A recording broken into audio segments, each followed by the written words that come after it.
Welcome to Radio Abundance, a podcast by YIMBY Democrats for America. It's time to build again, folks.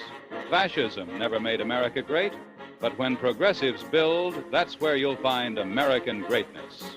Tonight's episode features United States Congressman Scott Peters. Congressman Peters visited us live in San Diego for a special in-person sit-down conversation in gorgeous Southern California.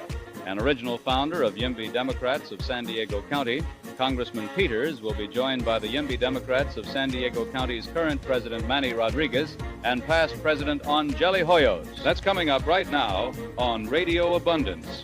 Please welcome your host for the evening, YIMBY Democrats for America Executive Director Steve Boyle.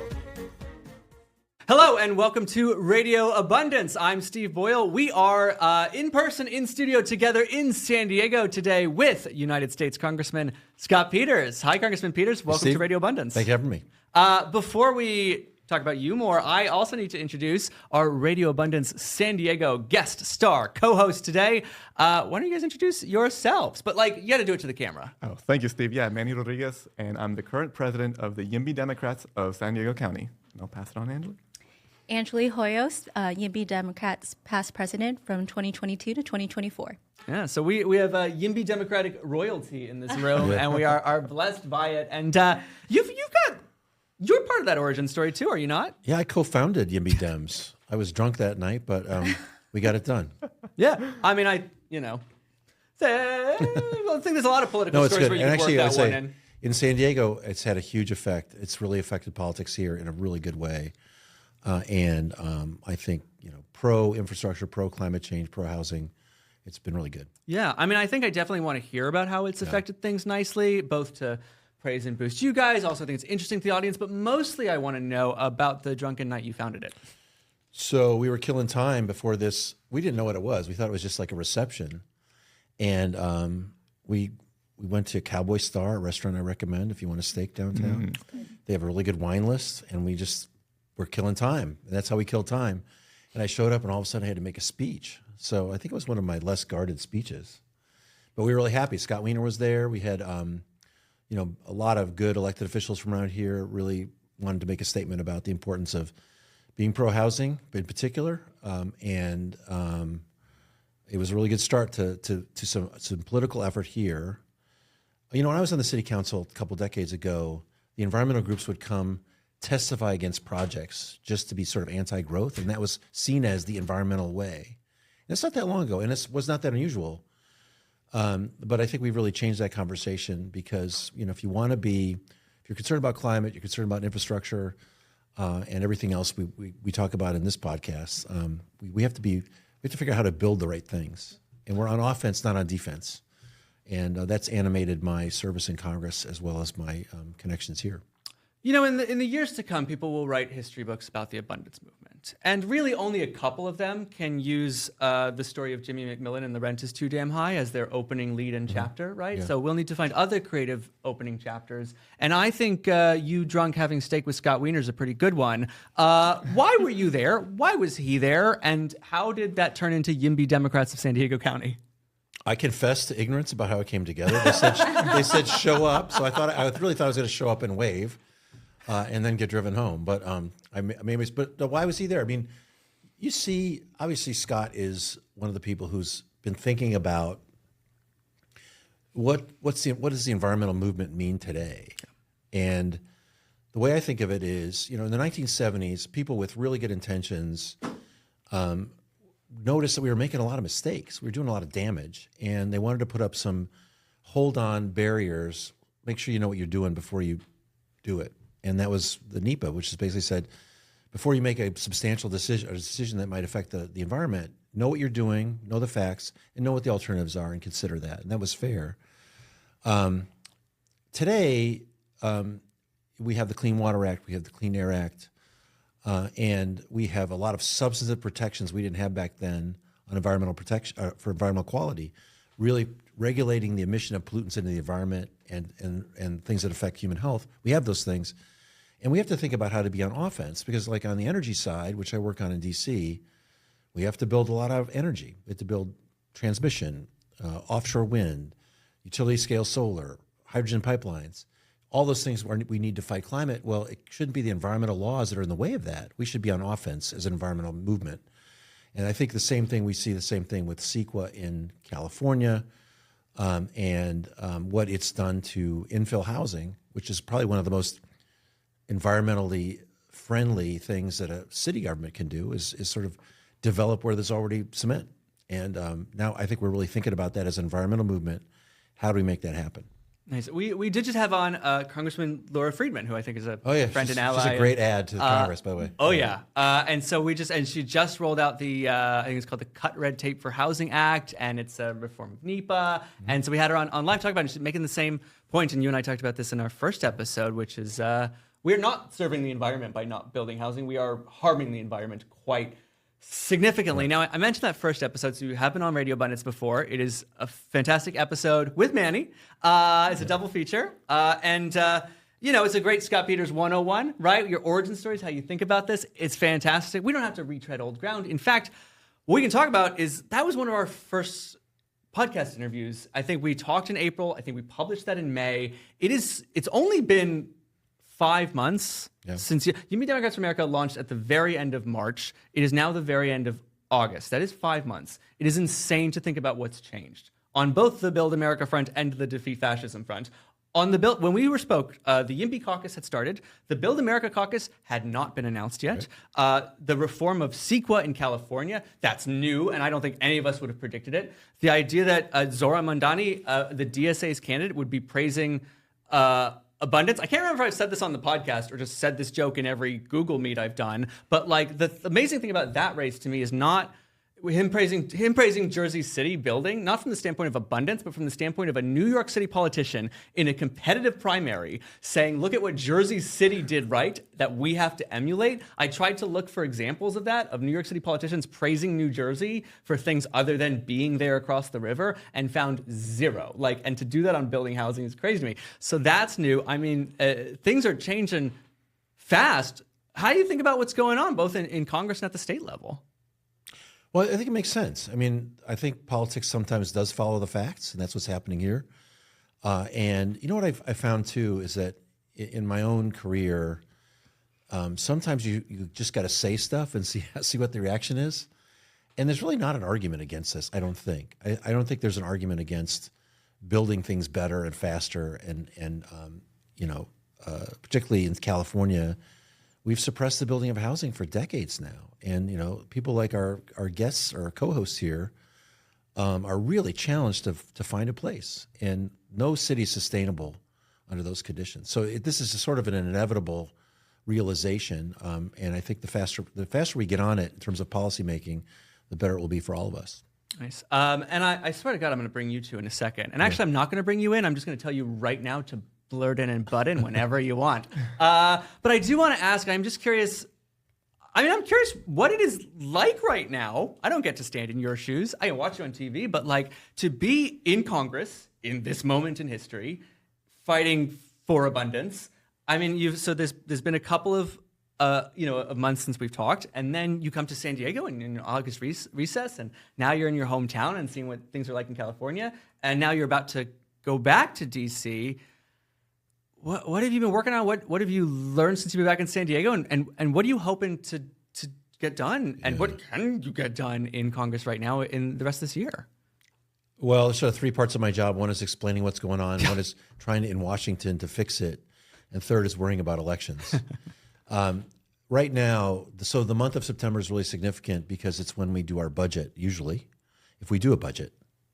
I do think that whether we do appropriations this time is sort of up for grabs. I think the president likes to do everything himself. He even said the other day, he said, I'm the president of the United States. I can do whatever I want. I don't know what Constitution he read, but that's how he sees it. So, but we have a couple challenges in San Diego. I think two main ones from the federal government. One is like every place else, the cuts to Medicaid are going to be really, really tough on people. I'm in the district that's fifth least dependent in California on Medicaid. We call it Medi-Cal here. So it's the fifth richest district. 21% of my constituents get their health care directly from Medicaid. That's a substantial number of people. All the health clinics depend on it. The hospitals depend on it. And what's going to happen is people are going to get their first care in the emergency room, which is going to drive everyone's insurance rates up. It is insane what we're doing. And by the way, all those cuts that we made to healthcare, or that the Republicans made to healthcare, don't even go to reducing the deficit, which was their righteousness claim, right? They go to paying for extended tax cuts. So everything's wrong with it. So that's one big thing. The other thing is science funding here. So we're the third leading biotechnology cluster in the country. That talent comes from places like the Salk Institute, Scripps Research, UCSD, that compete for and win NIH grants, and from National Institutes of Health, National Science Foundation, NSF grants. 2 years ago, I think we got $2 billion in the county. One of the, I think, second or third leading in California, to do basic research not applied to any product. And that supports 1,000 companies here who are doing life sciences. Big ones like Pfizer and Eli Lilly, great employers, but most of them are, 5, 10-person outfits trying to solve hard science problems with private risk capital. All depends on the talent we develop as Americans and as taxpayers with the NIH funding, which President Trump has promised to cut by 40%. Now, this is a little bit like just handing it over to China, which is not what anyone wants to do, but that's what's happening. The good news is the Senate Committee on Appropriations voted 26-3, huge bipartisan vote. And this is the first time they've talked back to Trump that I've noticed in a big way, not only to reject those cuts, but to increase funding for science. And so that's the battle. That's my battle in September in Washington, is to make sure for San Diego that we get that money restored and we get back on to being the leading force for science in the world as the United States, and in this area, actually in the Bay Area too, and is also heavily affected by this. So that's my main focus. And then some of the permit reform stuff we talked about as well, I think is still going to cook on, but it's complicated by his approach to energy too. Yeah, I mean, we talked earlier about things that have changed in the world of abundance in 4 months, and it is insane to think about how fast things are moving, and I think in a really positive direction. Like, there is a lot of battle in front of us, but we can take a second and go, okay, things have moved really nicely in 4 months. And then there's this other side of things. So 4 months ago, there weren't troops in D.C. or headed to Chicago and San Francisco. 4 months ago, Trump hadn't said he can do anything he wants. I'll give you another quote from the administration, which is opportunity, not democracy. 4 months ago, he hadn't dismantled the CDC. They weren't getting rid of COVID vaccines even as an option. And Steve, the Bureau of Labor Statistics, they don't even want to give us the facts. Yeah. Oh, but did you see they've just revised the numbers upward in good way? Yeah. I'm sure those are based on good stats. Yeah, I mean, everyone's confidence is shaken in that. That's really going to be hard. So there are 24 hours in a day. And we were just talking with Congressman Friedman, and she's like, look, I need a Republican co-sponsor on this stuff to get it done. They're in the majority. Right. I mean, how the hell do you prioritize? Like, you cannot do all of these. You need everybody else, including us, out of government and you out of government helping, because a congressman cannot do all of these. There aren't enough hours. How do you triage and prioritize this stuff? Well, I have a great staff, and I've got them all running down different things. Yeah. So I have, one who's particularly working on permit reform and energy. And we're just trying to make progress in that. We got another one working on Medicaid and healthcare. You just have to put yourself in a position that when opportunity opens for you, that you can step through the door, and you got to build relationships with the other party. And this is really hard now for two reasons. One is it doesn't come naturally to people to do. So I understand. I'm not an engineer, but I understand this math. You need 218 votes in the House. You need 60 votes in the Senate because of the filibuster. So you need both parties, and you need a presidential signature. So if you want to get anything done, you got to find people who will help you on that. And it's going to be bipartisan, whoever runs the Congress, because we're not going to get 60 senators on one side. So I understand that. So I work on developing those relationships. Right now, though, I got to tell you, they are super, super scared of crossing Trump, to the extent that they may not even take a policy position he has not opined on because they're afraid he'll disagree with them. And we got to get past that. All of us were elected the same day as Donald Trump. All of us have an independent job to do. And it's not personal if you disagree with the president on a policy issue. That's how it's supposed to work. We got to get back to that mindset. And that's been a really difficult thing, Steve, in this Congress, is they're just so frightened of getting on the wrong side of Donald Trump. Let me ask you a question about that. I really want to bring you guys in. But I gotta ask. Thanks for coming, guys. I gotta ask this question. I think you'll agree. The Republicans who are scared of crossing Trump, are they scared because they don't want to lose their election, or are they scared that if they cross Trump, whether it is from the administration or from a fan of his, that them or their family might be in some amount of peril? That I haven't picked up on. I think, unfortunately, I think that people are way too scared of losing their elections. And, what we have in California is a good system. We should, I think, is a good system. It's a top 2 primary. So if I can't, I don't have to just get Democratic voters to vote for me. I can get independents to vote for me. And similarly, Republicans, like Dave Valadao, who keeps winning despite, all odds, he gets independents to vote for him. He doesn't have to win the Republican primary. He can vote for impeachment of Trump and still get reelected because independents can vote for him. But most states have these closed primaries where it's just the Republicans. They tend to vote anyway. They tend to select the most extreme person, the most red meat person.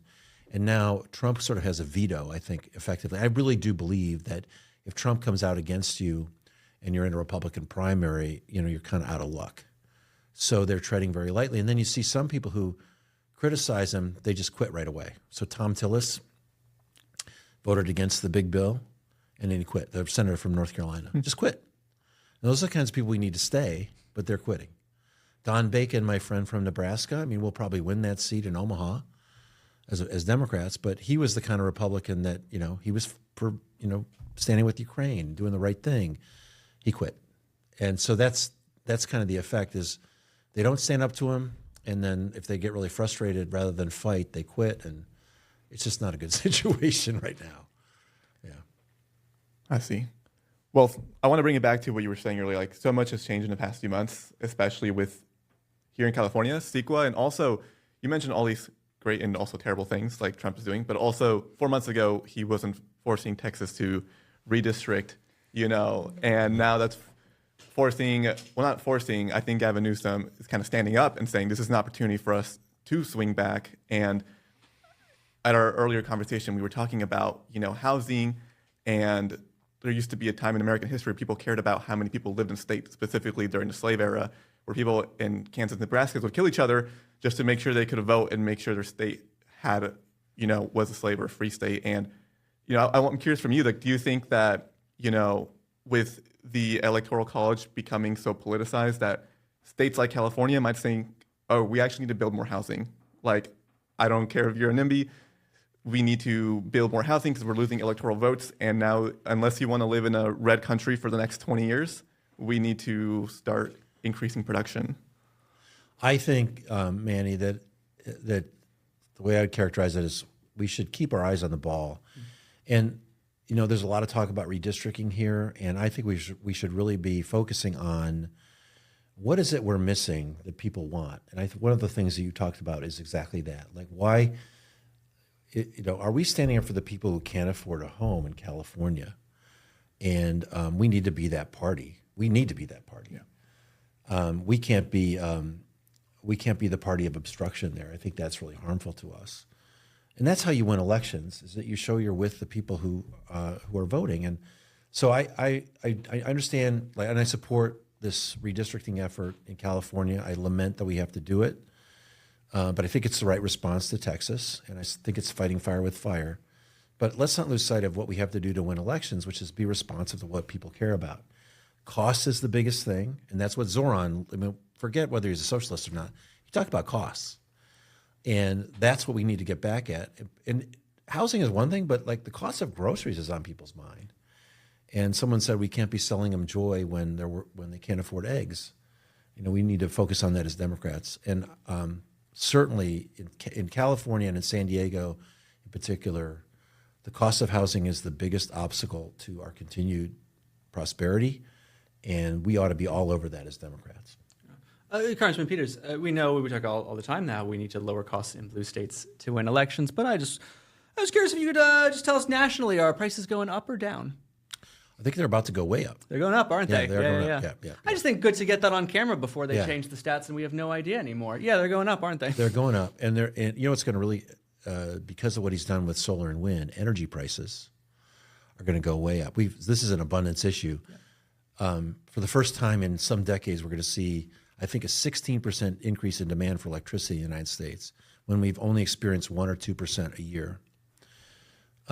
We just removed all the incentives that we provided under President Biden for wind and solar development. So a lot of the projects, 300 gigawatts of projects, are subject to being canceled. Now, what's a gigawatt?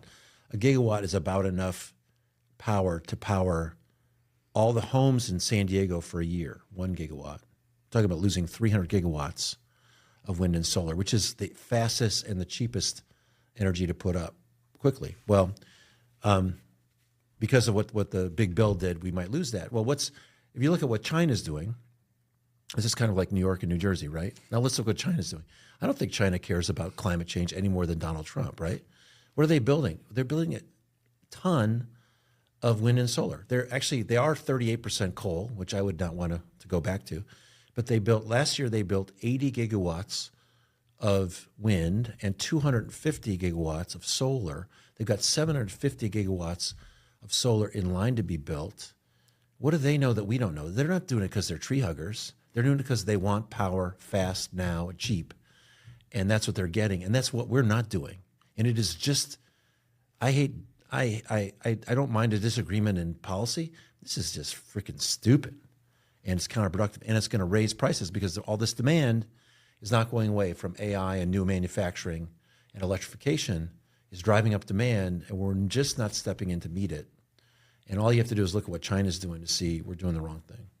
Am I crazy, or did we just see a stat this week that China is about to produce more power from solar than we consume in the United States? That's correct. Yep. That's correct.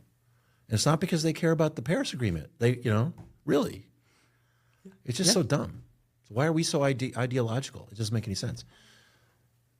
By the way, more wind. I think Texas is now first in wind and will be second in solar. They have a really good state market.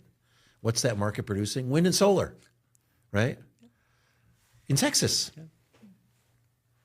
Yeah, it's really highlights the need for us to build more wind and solar, and which is why I appreciate the work you're doing with like NEPA and tackling that, because I think of those regulations, it's good to be thoughtful about what we're building, especially if it's large scale projects. But did high-speed rail need 12 years of environmental review when we know it's good for the environment? We know that this will cut down on emissions and promote a more sustainable future. Why 12 years? Why do we need to hire an army of consultants to do a multi-thousand-page report on how it's going to traverse some lagoon in some minimal way? We want to make sure we study all the impacts, but there is definitely a point where we've gone too far, and I think we are gone too far in that. And I want to ask you in a second about the CEQA reform in California and what it's like to watch that from Congress. And these and are also, the experts on that. Well, exactly the setup I'm going to. And the two of you both, did you ever think did you think that would happen in your lifetime or in the years after you served and during your time of service? How do you guys think about CEQA in California? I think it has served its purpose, but I am really glad to see the progress that we've made on reforming it so far. When I started, I started getting into the abundance YIMBY movement in around 2017, and no one would ever thought to try and have conversations with labor or environmentalists or even social justice folks. And now look where we are. I think it's great. It's amazing. It just comes to show that the housing crisis affects everyone, and we all have to work together to, make sure that everyone has a place to live. And look, I'm not asking you to take credit for CEQA reform, Oh, but I would like you to not brag. You didn't have nothing to do with it, right? You've been, and a million people, you put in the work, you've warmed up some of those conversations. First of all, just the two of you the three of you actually, to be aggressively saying, I'm a YIMBY and a Democrat, and to be doing that in 2017, that makes a massive difference. And we're just in a different, that reform seemed unexpected to me 3 months earlier. So to go Totally. 8 years earlier, this is crazy. So tell us a little bit about those conversations then and since. Well, then I think what really helped was the founding of the YIMBY Democrats, because we got to talk to Democratic clubs and members who do have like-minded ideas. And, in the past, when I would say that the YIMBY movement was maybe more focused on just pro-supply, we've since changed, and we were able to talk to members and understand what they're going through. Like, people, union workers, they need a place to live too, and they can't afford to live here as well. So starting those conversations, creating those relationships, I think it was always bound to happen, but it does take time. And what I'm really glad to see is how Manny and the club has continued that movement. You go to a meeting and you see different people at every single meeting. It's really amazing. People from different walks of life, different ages. Again, environmentalists, social justice folks. It's really great to see. Yeah, absolutely. Like, to add on to that, like, it's, if there was no YIMBY movement, or back then when there was no YIMBY Democrats, I can only imagine what legislators thought of pro-supply people, like, oh, they must be all developers, profit-driven people. Exactly. And it's just putting faces like, no, look at it. Go to our meetings. It's like regular San Diegans, not exactly like developers. Like, we hardly get any developers to show up to our meetings. It's just regular San Diegans who care about the cost of living. They know what the facts are, they know what the truth is, and they just want to come up and make a difference. And so we bring these San Diegans into their offices, and we talk with them, and we put a face to the movement. And I think that makes, I'm no legislator, so maybe I'll ask you, but I think that makes them more comfortable voting for this type of reform. You could tell when people haven't attended a YIMBY Democrats meeting yet, because they say that we're a room full of developer shills. And in fact, not many of us actually work in the building industry. It's quite amazing. So it's always fun to dispel that myth. I would say too. I did write a sort of essay. We looked back when it was in the Union Tribune, 2017, about how CEQA was getting in the way of housing, which is great. And I think it was a good piece. It's still held up till 3 months ago. But I think that really it's important for you guys, Angeli and Manny, to be the faces behind this. I have a house, right? Developers have a house. And what we need to make sure is that you have a place to live, and you should fight for that. So I think it's good. It's a really constructive approach too. So I think it's really important that folks like you are leaders in this movement, because you're the ones that are most personally affected by it. Yeah. You said something really interesting, right? Because a lot of these conversations, we talk about the changing hearts and minds in the outside of the YIMBY world. You've just mentioned changing the sort of image of who a YIMBY is, but you talked about changing, I think, the YIMBY movement, which it seems to me to be a uniquely, potentially, like, YIMBY Democrats of San Diego County thing. Like, you actually wielding some influence, not in winning hearts and minds outside, not in changing the image, but actually like having an influence on what the YIMBY movement talked about, cared about, how it presented itself, and specifically around like the environment, on labor. Obviously, I want to hear about your thoughts on the relationship with labor in a second, but I'm curious about how you feel like you've changed the movement, where you've taken it, and where you want it to go. Again, I can't take all the credit. No. It definitely has to do with our past presidents and Manny as the current president right now. But, it's more than just housing. It's truly about creating an inclusive communities for San Diegans, but also people who want to live here and want to live in California. So that has to do with, abundant housing choices, making sure that we have complete streets, safe places for families to walk to, good schools, transportation options. So all of that has to do or is connected to housing. Definitely. I think, housing is what kicked us off, but there is a growing, movement or feeling that the YIMBY movement should expand into more like urban quality of life issues. Like, yes, we want wider sidewalks, safer streets, safer routes to school. Yes, we want, clean energy, clean air. Yes to all those things. So I think the movement is at a point, and there's a lot of dialogue going on. I think abundance helped kick it off. But I think it's interesting to see where the movement will go in a few years. At the local level, I think this is a really critical point, which is people are very defensive about housing because they think it will not make their neighborhood better. And I think what we do and what we need to do is to show, no, housing is what makes that surface parking lot a better place. Mm-hmm. More people walking is better for your community retail. It's better for your stores. That fills up the schools. The schools are going to be faced with challenges for population. It makes your neighborhood better. to have people living there. And let's focus more on that. And I think actually people are absolutely entitled to know that their neighborhood will be better as a result of this. And that's on us.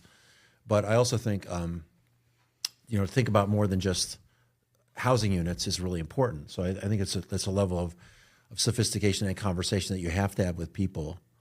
And I like to think that the housing that I did on the city council, I can't think of a single one that we did that made a neighborhood worse. I think it all improved it. And I think that's a really important approach to have when you're at the local level. Yeah. When you think about the stakeholders bringing along, and again, it's sort of amazing that you won an election as a YIMBY in the first place. We talk about the environmental movement, we talk about folks who are suburban, and I'm interested in the labor movement and unions and sort of the relationship there and the part. The labor movement in California getting on board some YIMBY reforms has been pretty instrumental and transformative. Daryl Owens has an amazing article about this that I highly recommend. And then you hear, it's also one of the areas where you see the most online flack, not from the labor movements, but from people who think they're speaking for them. I'm just curious about how you see those things together. I think that, look, first of all, labor movement is very important to me. I think we owe people good jobs and high workplace quality, and I think we should stand up for that, and I have. I don't think there's really a conflict here.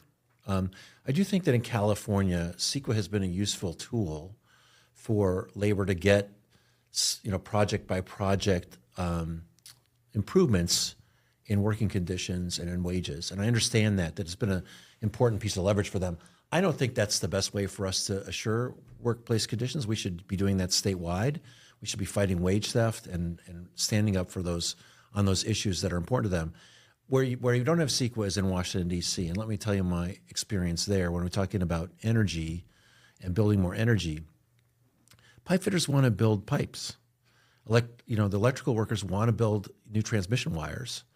And I talked to a representative of the National Laborers International, and he said, we had a project under construction. My guys were working. There was an injunction. We sent them all home. They said, when are we going to come back to work? And we couldn't tell them when.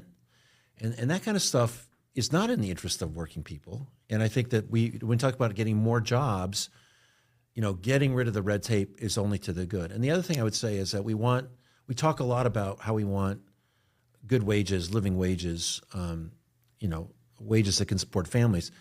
Part of the cost, the calculus is also what stuff costs. And when you don't build a lot of things, you don't build housing, it's more expensive. When you don't build energy, it's more expensive.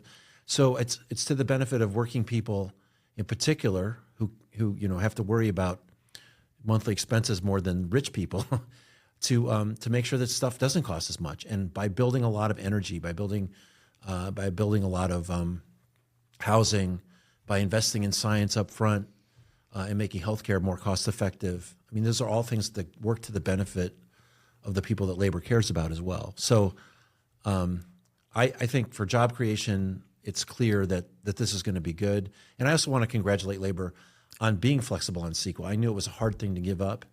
And I know the governor really pushed hard on it, but I think we're going to see some real progress on infill, and that labor's going to get a lot of that work, and they should.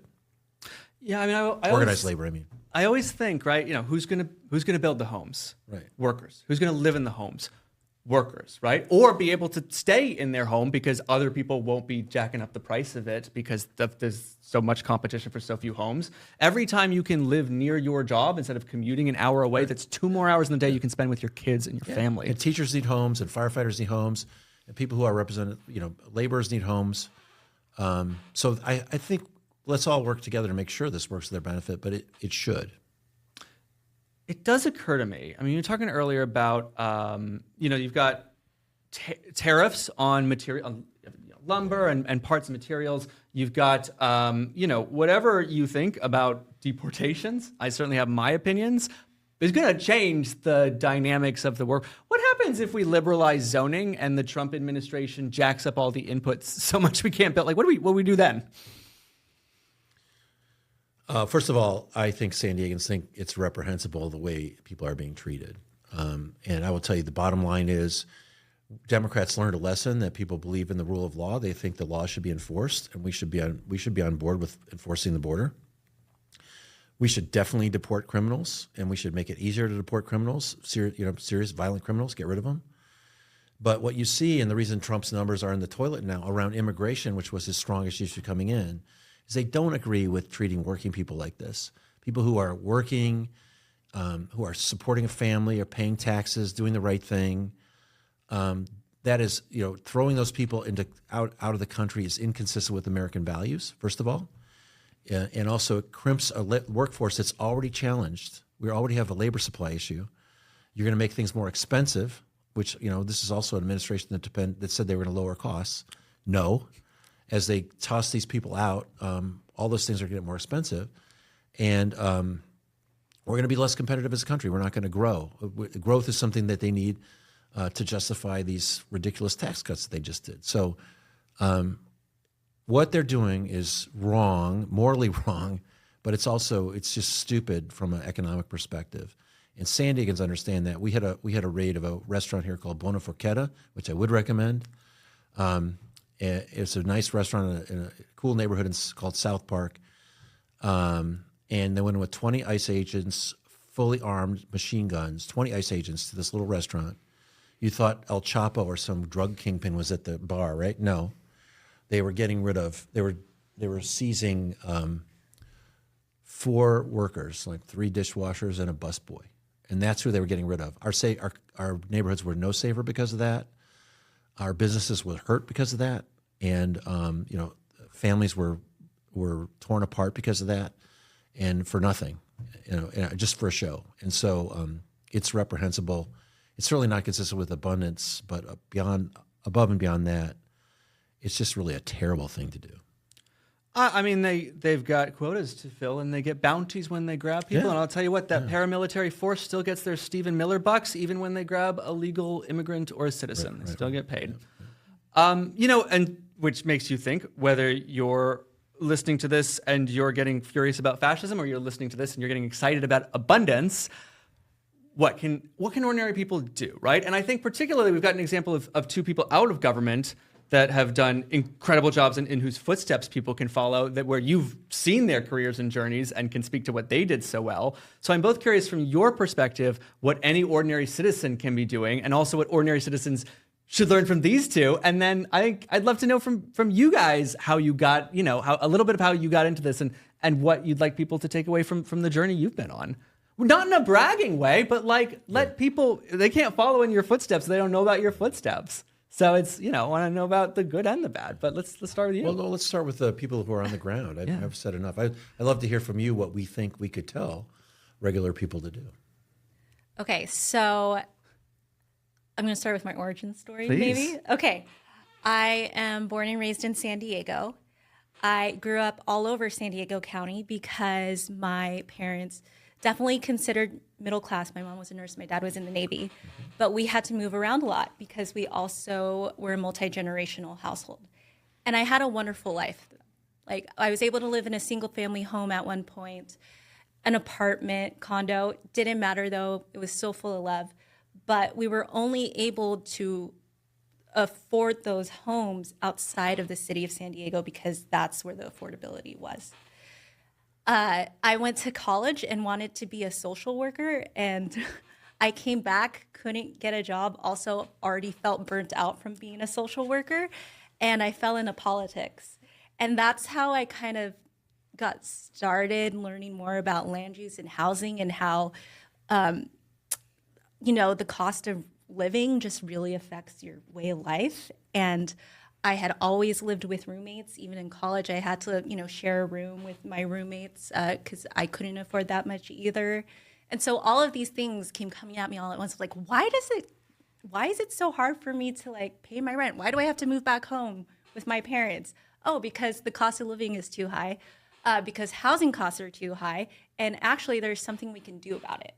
So I am very fortunate in the career path that I ended up choosing. I feel like I was at the right place at the right time, but also because of all of my past experiences and how I was raised, my mom taught me kindness, and she also taught me to like give back as much as you can, and be good to others. And I'm in politics because honestly, I really want to do that. Like, I want to serve my community. So, after doing some things on the other side, I got a job with a pro-housing candidate that we got elected through the YIMBY Democrats of San Diego. And I'm his chief of policy, and I get to do land use and housing. But more than that, I've like really expanded my horizon and thought about like what the housing crisis is and what we truly can do to fix it. So like, it's more than just supply, it's preservation, it's tenant protections, it's creating safer streets, it's talking to seniors who are also can't afford a home, and they need to downsize, and they can't do that either right now. It's talking to students from UC San Diego. They can't afford to live here, so they have to, move back home or move outside of California. So it's all of these things. And one of the things that I will say is that we have to hear from people who are, experiencing this, because we only hear from folks who have the time to do it, and who are a little bit well off and who don't like change. Yeah. I do want to ask you two things, which is, how did you get the courage to get into politics? And, you need, a lot of people I think are intimidated because you don't get told that you actually can, and that people are very nice and will help you. Like, how did you plug in? Like, it's just like this is just tips for anybody who's like, oh, politics doesn't care about me. Like, it seems to me you actually can just reach out to people and start, but it does take a little gumption, and it takes like a cold email. So just advice for people who are intimidated but really want to get involved. So totally, I had to do quite a lot of cold emails. I also went to a YIMBY Dems meeting, not at the behest of my employer. They were like, I don't know why they created a Democratic club for this. Not sure it's going to work out. Look at us now. So I will say it was people who I look up to, mentors who told me, like, your voice matters. I was definitely a shy person, but I also, decided to go to Toastmasters and decided to attend a club and, do an internship that didn't pay me anything, but I knew that, if I work hard, I can, maybe do some good. So it's people who who had the same experience as me and let me know that we need to hear from more people like you. You mentioned mentors, right? And if some, look, we have people listening to this who are like pretty important and accomplished, but we've also got people who are like enticed by this and never done it before, right? And if you're out there and you're listening and you're thinking, oh, I don't have a mentor, so I can't do that. Genuinely, email me. I'm not important, even if I've conned these guys into showing up today, but like, if you email me, steve@yimbydemocrats.org, and also you email team@yimbydemocrats.org, like, politics is, people need you so badly. They will. It is also the best way to meet new people in your 30s, let me tell you. Because people just need your help, and they really need somebody to agree with them and show up sometimes. And like, email me and we will plug you in. Manny, is that like your experience? Very similar experience. Yeah. I also grew up all over San Diego and Tijuana, so like lived both sides because it was cheaper for us to live there for many, many years. And so growing up, I was like, why is it so expensive to live here? Like, why is it ridiculous? Why is my mom working 2 jobs just to afford a 1-bedroom with me and like 2 brothers? Like, something does not seem right about that.